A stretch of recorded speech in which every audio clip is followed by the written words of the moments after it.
Welcome to Man Does Tech, where I solve the problems you didn't even know you had. You start by opening PowerPoint and picking a template or a blank slide. This sets a visual baseline. Once done, set slide size to 16, 9 for screens or 4, 3 for older projectors, and choose 2 consistent fonts for headings and body.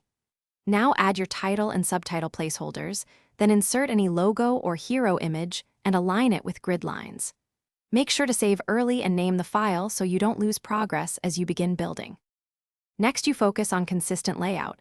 Open Slide Master and set fonts, colors, and footers so every slide inherits the style. Once done, create content slides by adding text boxes, bullet lists, and shapes. Use Align and Distribute to keep spacing even. When you need data visuals, insert charts or tables and simplify labels for clarity. Make sure each visual has a concise title. As you proceed, use Duplicate Slide to preserve structure and accelerate building similar slides. Finish by reviewing the whole deck in Slide Sorter. Reorder slides and trim excess content so pacing stays tight. Then add transitions and animations sparingly. Use fade or wipe and set timings, and rehearse the slideshow to confirm total length. When ready, export as PPTX for edits or PDF for distribution, and embed fonts or embed /link media so nothing breaks.